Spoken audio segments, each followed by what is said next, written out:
tunaandika historia ya kusaini mkataba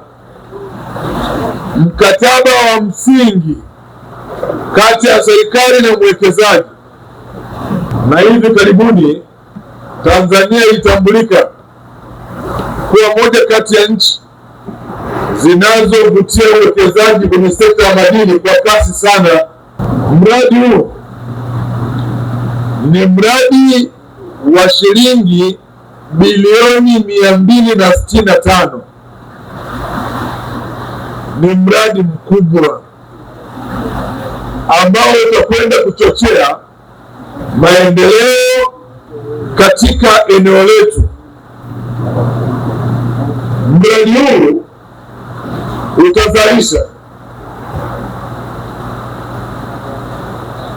utazalisha madini kinywe ambayo ndio graphite ya tani 50,000 kwa mwaka, na utakuwa na uwezo wa kuchakata zaidi ya tani 1,000,000 kwa mwaka.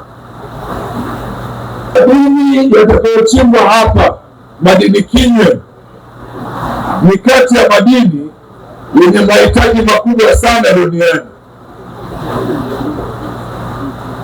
Madini haya yanatumika kutengeneza betri za magari ya umeme, na Tanzania tumejipanga kuwa miongoni mwa wazalishaji wakubwa wa madini kinywe duniani.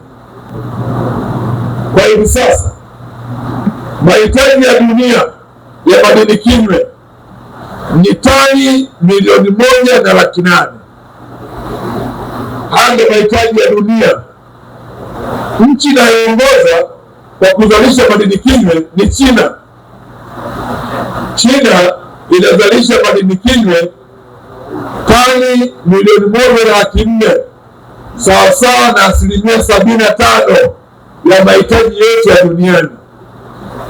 Kwa bara la Afrika, nchi inayoongoza kwa kuzalisha madini kinywe ni Madagascar. Madagascar wanazalisha tani 90,000 kwa mwaka. Ya pili ni Tanzania.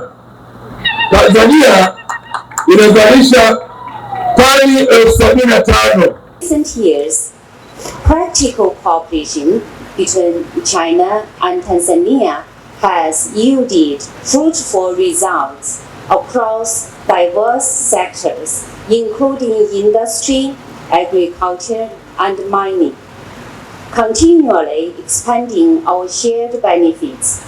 China has remained Tanzania's biggest trading partner for 10 consecutive years, with bilateral trade reached a historic milestone of more than $10 billion last year, and reached $11.28 billion.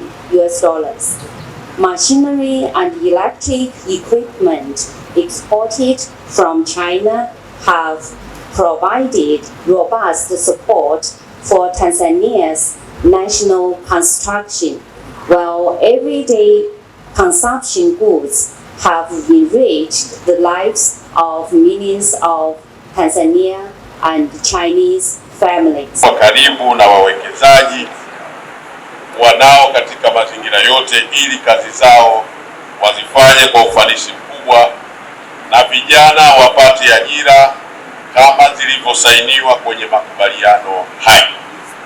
Lakini tunamshukuru sana Rais wa Jamhuri ya Muungano wa Tanzania Dr. Samia Suluhu Hassan kwa kuendelea kuweka mazingira mazuri kwa wawekezaji. Wote tunashuhudia na tunafahamu nchi yetu imefunguka, na leo Morogoro imeingia tena kwenye historia. Tumepata mradi mkubwa wa kimkakati wa uchimbaji madini.